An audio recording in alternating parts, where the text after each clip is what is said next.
All right. Appreciate everyone coming this afternoon. This press conference is about Damar Hamlin, whom we love. It's about his parents, Mario and Nina, and their extended family. We continue to pray for them during this time, and Damar is and remains our number one concern. I'd like to thank a number of people. We'd like to thank a number of people before we get into your questions, as there have been so many people involved in Damar's situation, and if we leave somebody out, we apologize. First, I'd like to thank the first responders on the field this past Monday evening, and the medical teams of the Bills, the Bengals, and the staff, doctors, and nurses at the University of Cincinnati Medical Center for their work and their care. Terry Pagula, the Buffalo Bills staff, coaches, and players, as well as their families who have all been affected and impacted by this situation. The amount of faith, hope, and love that we saw on display over the last 3 days has been nothing short of amazing. I'd also like to thank the entire Bengals organization, their ownership, and specifically Zach Taylor, his staff, and their players, and going above and beyond and handling the situation the way that they did. The officiating crew that was on the field, led by Sean Smith, and the way that they handled that situation with extreme poise and compassion certainly helped in the minutes that that situation unfolded on the field in the minutes after as well. Both Roger Goodell and Troy Vincent and their leadership from the league office, as well as the NFL Players Association and Don Davis. Fans of both the Bills and the Bengals, along with the many other fans and organizations that we've heard from over the last 3 days. And then I'd also like to thank you, the media, for your respect and privacy and compassion, again, over the last 3 days as we've dealt with this situation and going forward as well. Finally, and just as important as anything, is glory to God for his keeping Damar and his family in the palm of his hand over the last couple of days and his healing powers. With that, I'll turn it over to you. Sean, listening to the doctors today, that we were able to talk to on that Zoom call, updating the progress he's made, particularly over the last 24 hours. How encouraging is that? And Josh, you can jump in here too. What's your reaction as you hear that? Yeah, very encouraging. We've been getting incremental updates. And Brandon and Nate, Brandon being and Nate Bresky, Nate being our head trainer, as well as Tabani. Richard stayed behind in Cincinnati at the hospital. They've been there the whole time. And so my hat goes off to them as well. But they've been giving us updates, or Damar's doctors have been giving our doctors updates, Dr. Bisson here in town.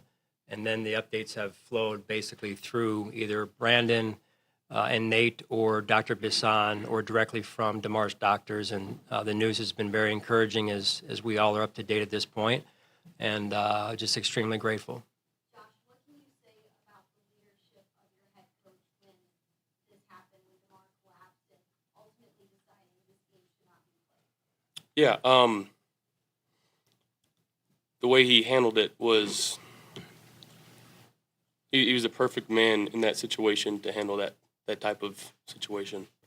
I can't say enough about what he did, what he said to us in the locker room.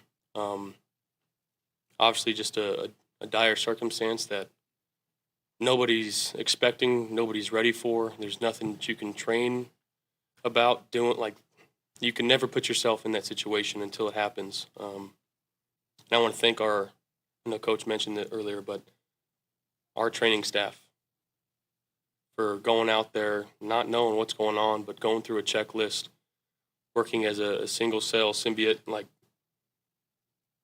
saving his life, and is being on that field.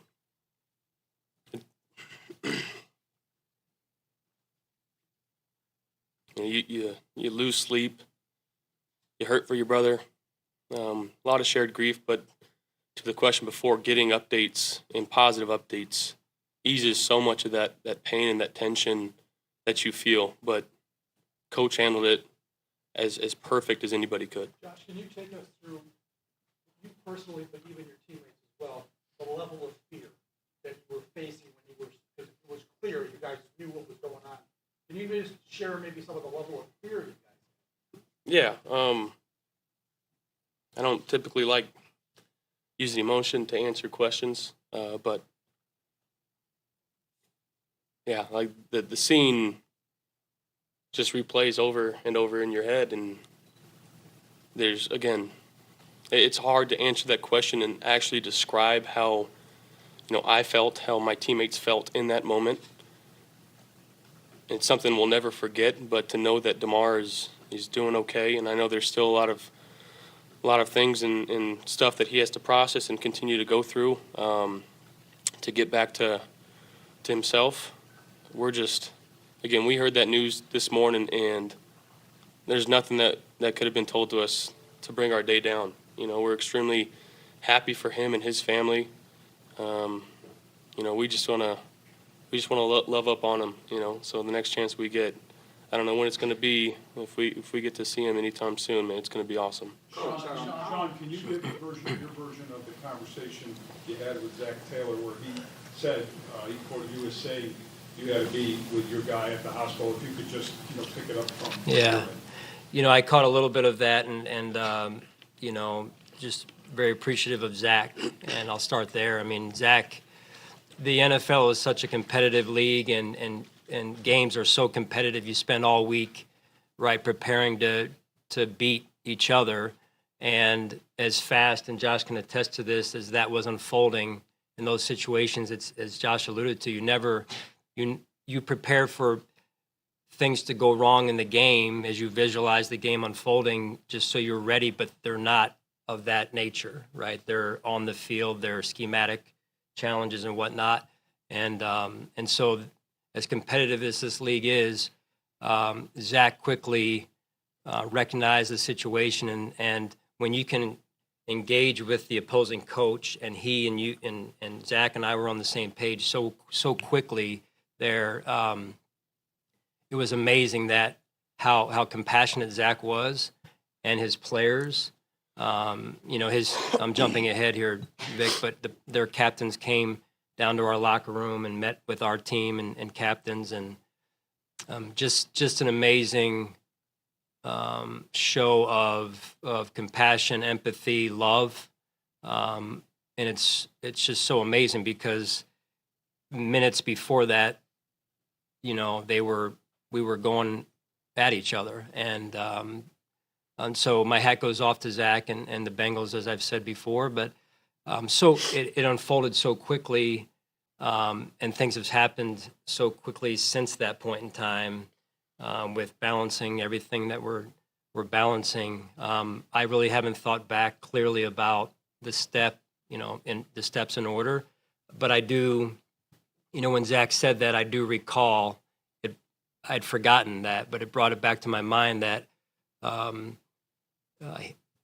after Damar got loaded into the ambulance, I remember thinking to myself, we're going to need some time, we being the Bills at least, and we're so conditioned to a player is taken off the field who is injured, to going right back into that mode, and so I said to Sean Smith, I said, hey, we're going to need some time here. And again, he was tremendous. And then I remember going back to our sideline, had a conversation with Leslie Frazier, and I can't even remember what Leslie said, but he was a help as well. And then I went back to Sean and said, I don't feel good about this, and or something to that effect. And then he came back. He was going to go talk to Zach. Zach comes over. I think Zach has recounted since that point in time. And then the league was involved, and so we went back to the the league helped in this way as well, saying, hey, it's okay to go back into your locker rooms. And so we headed that direction. And then the way things unfolded from there was really we were in the front of our locker room, not quite out in the hallway at that point, but having conversations amongst ourselves. I think I went in and addressed the team and just felt like overall it was going to be really hard to put them back out there, but I wanted to give them the option to go back out there if they wanted to. And led by Josh and a couple of the other captains, they decided not to go back out there. And so going then from our locker room out our doors to the hallway where Sean and the rest of the officiating crew, as well as Donna Ponte from the league, they were there, making sure that they were there for us. And then Zach also walked down outside of our locker room. And I'm not sure what was covered on television or not. So, and then again, the follow-up conversation that needed to happen ensued right there outside of our locker room. Sean, how do you go and eloquently yesterday about how you were battling and this team was battling and how the focus was on really just mental health and getting through this? How difficult was that part? How uplifting was the news this morning? And with Mario Hamlin speaking to the team. Yeah. And how do you just turn your attention now moving forward to try to play a game? Yeah. Fair question. It's, mental health is real. And, I think as a coach and as leaders of organizations, number one, Terry Pagula does a great job of leading in that regard for us. But the job description of a coach is not just coaching X's and O's. And it's much more than that. And so, the health, to me, the health and well-being of your staff and your players is the number one job of a coach in this situation. And so that includes mental health.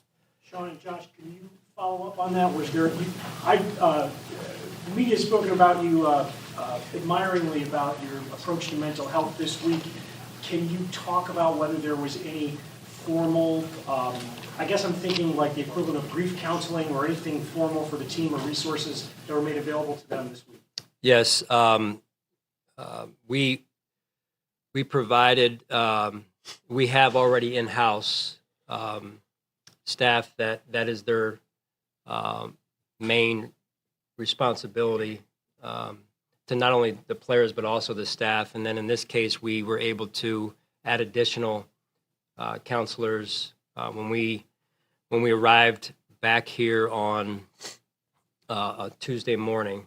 We weren't supposed to have a mandatory meeting or any function that day as a quote-unquote player's day off, mandatory, but we scheduled a 12 o'clock team meeting and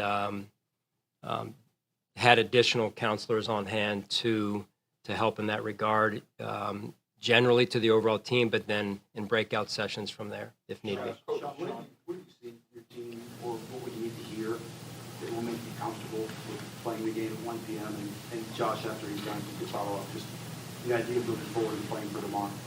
Yeah, when Damar's father spoke to us, again, the days have blended together here. So today is Thursday. So yesterday, Damar's father spoke to the team, and really his message was the team needs to get back to focusing on the goals that they had set for themselves. Damar would have wanted it that way, and I'm paraphrasing.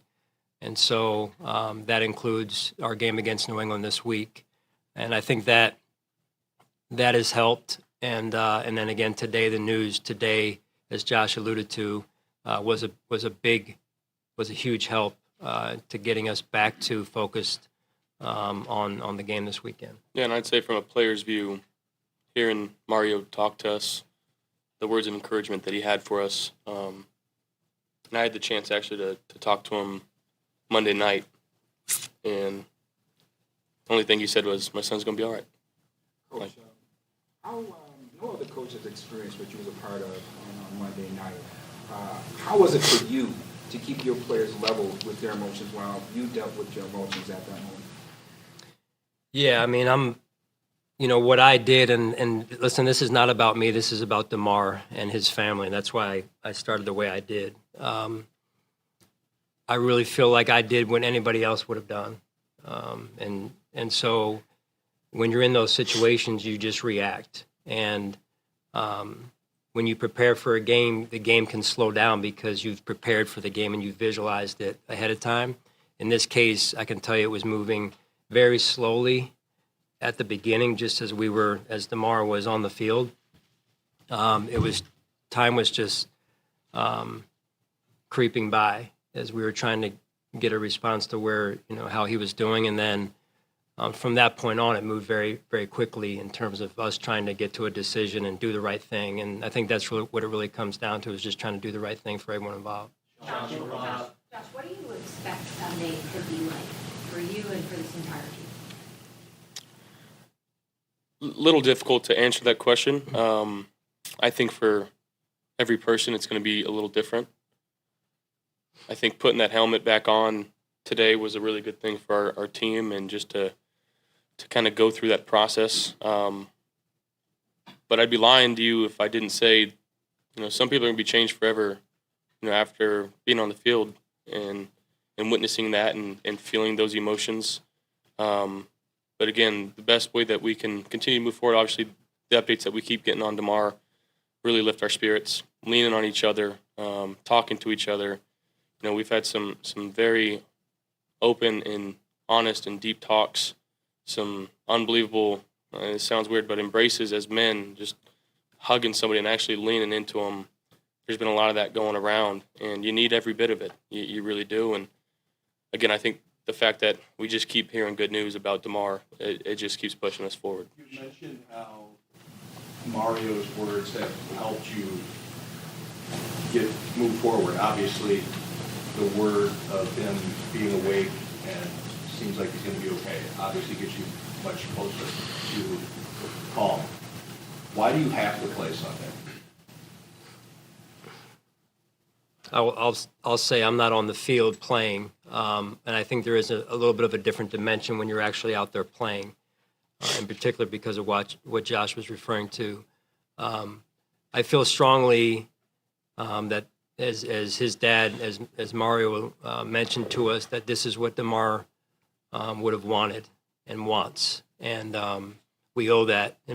This is my opinion and my take on it. We owe that to Damar, and we owe that to his family. I'm not going to comment on that. Josh, to hear, Damar's remarks when he first was awake, if you win the game, how much, would that drive you and the rest of the team going forward? Yeah. His dad said the first thing that he's going to ask when he wakes up is who won the game. And sure enough, that's what he did, man. And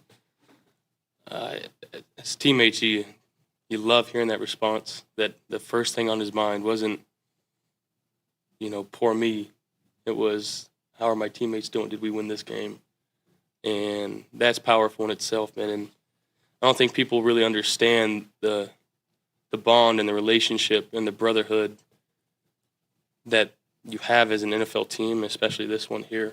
Guys love each other, and we really do. And for, obviously Damar to go through that and to come out on the other side and still, again, just thinking about his teammates, that's Damar. That's who he is, though. Sean, through all the adversity this team and community comes. Yeah. Just, do you wonder if it's the cruel thing, and you have overcome them? Yeah. How do you now overcome this one? Do you wonder if the cruel fate is just, playing games with you, and how do you overcome this? Well, I'm a Christian man to begin with, and I'm not afraid to say that. And I know that when you're trying to do good things or great things, that sometimes you come across opposition. I'll leave that part of it there. And how do I know that we'll be able to overcome is we have to, just like we've done many times before in this city, and the people of Western New York that have dealt with what they've dealt with. That's what you do. And I've never been around a city or a region like this that is so in sync, their teams and the fan base. And I mean that. And I know this is Josh's only team since he's been in the NFL, but I'm sure he would echo the same thing. And this is what Western New York and the fans of the Buffalo Bills, this is what we do. Josh, you can only speak for yourself. You obviously are a leader on this team, but the images of you and a lot of your teammates after that happened, I mean, they're powerful. How do you personally feel impacted by what you saw moving forward for football? Yeah. Just a lot of things going through the mind, obviously on the field, and didn't grasp, I guess, the reality of it until you start hearing things from the medical team. And again, the weight that has been lifted on myself and everybody else's shoulders, obviously after hearing the updates. But it was tough. It is tough to know that this is a game that we play, and we're able to, put all of our emotions and off the field stuff away. At least that was a happy song. Yeah, exactly.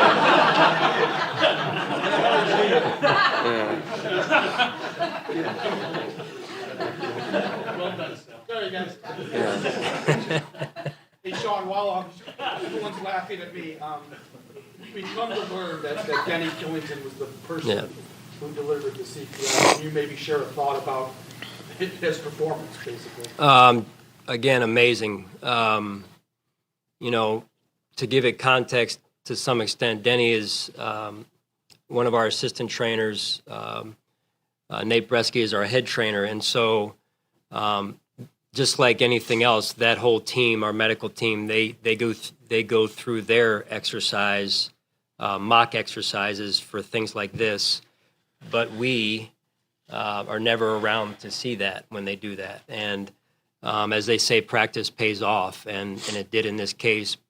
But again, the context of it, for an assistant to find himself at that position and needing to take the action that he did and step up and take charge like he did, and there were others on the field as well, is nothing short of amazing. And the courage that took, that is, you talk about a real leader, a real hero, in saving Damar's life, and just admire his strength. What has it been like to see the support throughout the country? What has it been like to see the support throughout the country? There's millions of dollars that have come in for Damar's foundation. What has that been like to see, not just here in Western New York, but across the entire country? Yeah, I'm not a big social media person. But Josh did share something with me via text that he saw earlier today, and I looked at it, and it was, maybe you've seen it, it's about what maybe Damar's mom is going to share with him when he when he wakes up. And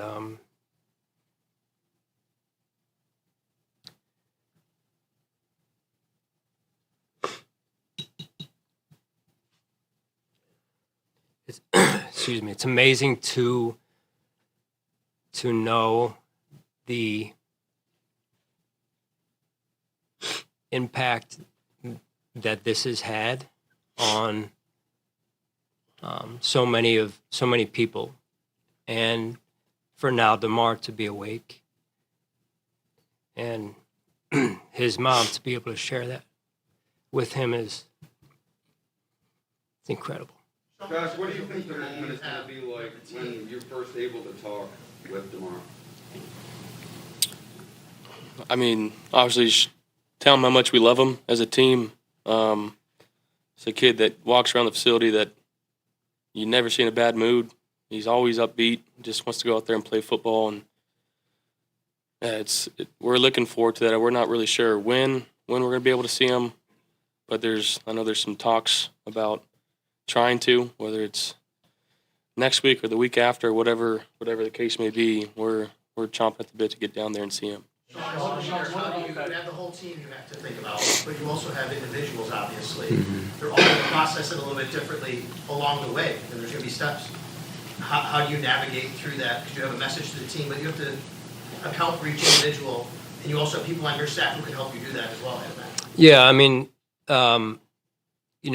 I think we opened up Tuesday at that meeting with the entire team that everyone's going to handle this in their own way and have respect for each other. That in that regard, that everyone's going to deal with it in their own way. So, but having the counselors, I've been able to have some dialogue and communication with some of the other NFL head coaches who have been through traumatic events. Obviously, not one is exactly like this, but they've been great. From Joe Gibbs to Mike Tomlin, Romeo Crennel. I know a couple of our coaches have spoken with Marvin Lewis as well. So that, albeit unfortunate, those situations that have come up have been good resources for us and will continue to be. Sean, you talked about the mental health of the players, and you've talked about the mental health of the staff. What about the mental health of Sean McDermott? How important is it for you to also kind of make sure you're taking care of you? Again, this isn't about me. I appreciate you asking, Josh. I'm human just like anybody else, and there's been moments as we just had that it overwhelms you, and it's come up more than a couple times for me at different points in time.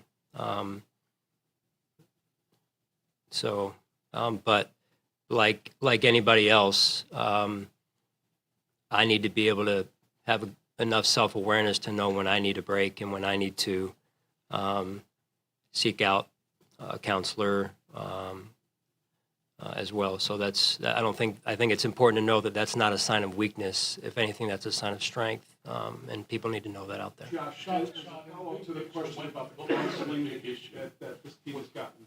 You know the inherent risks of this game, not only just you, but your teammates. How much in those discussions, because this is such an extraordinary thing that we all witnessed and the terror that was on yours and teammates' faces, does it change anything about that idea of the risk of going back on that field, knowing something like this, which you probably never fathomed could happen?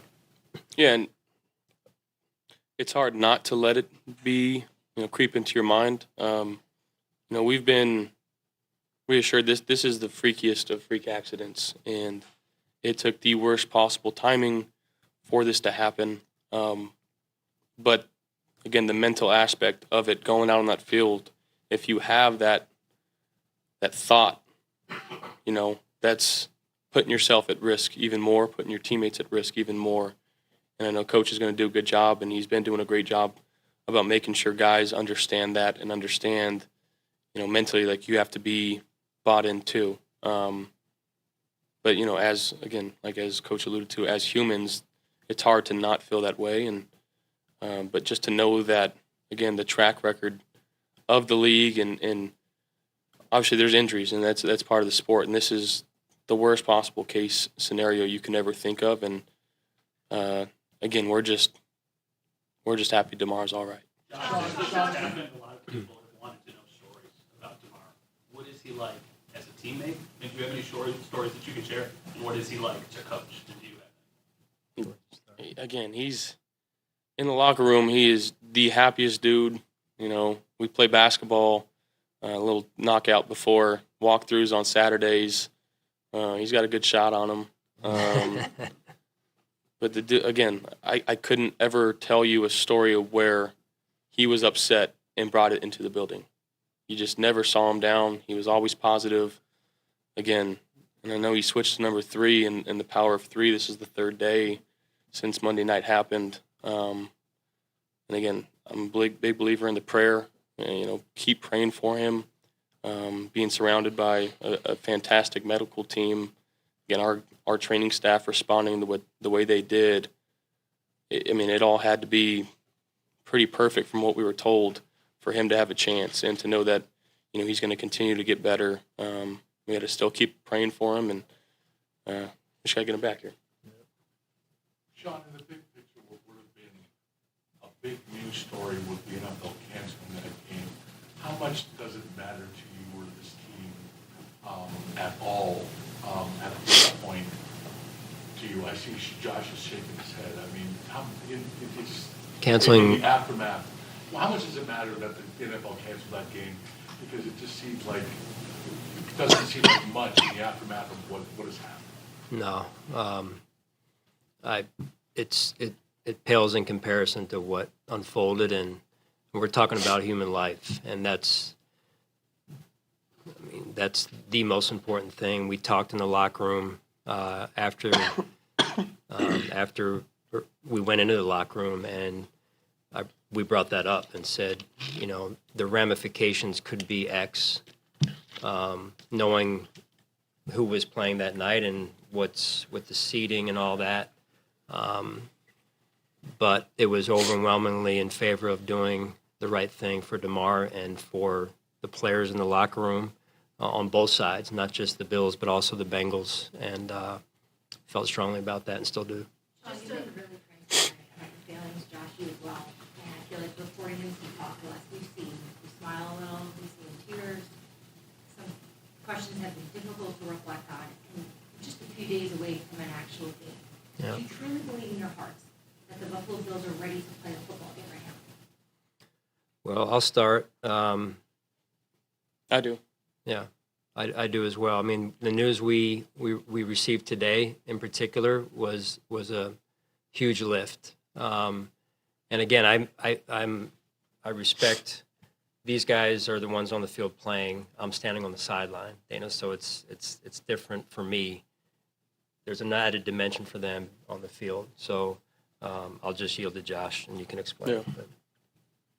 Again, Mario talking to us as a team, and the things that he kind of told us and really didn't tell us. He demanded us, you know, and you can't not honor his request to go out there and charge forward, you know, to the best of our abilities. And obviously we'll be playing with, I guess, less heavy hearts now, knowing that, you know, today's news was a lot of tears of joy. I'll tell you that.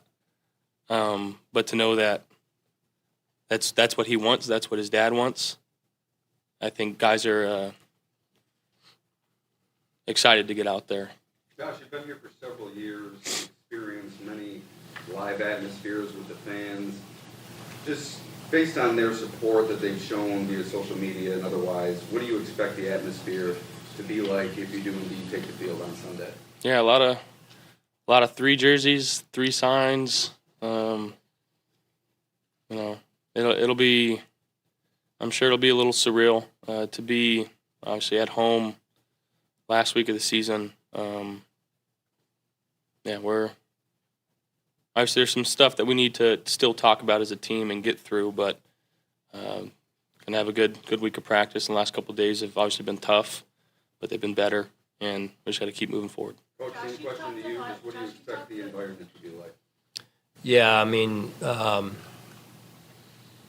knowing our fan base and the connection that we have and that they have with us, I think it's going to be very emotional for everyone in the stadium, and B, I think it's going to be unlike anything I've ever seen before, and we're going to have to balance some of that, you know, in order to perform the way we need to perform.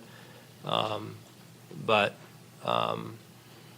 we've spent a number of games this season away, kind of ironically enough, and this is going to be really good timing, if there is good timing in any of this, for us to be home finally and in front of our fans.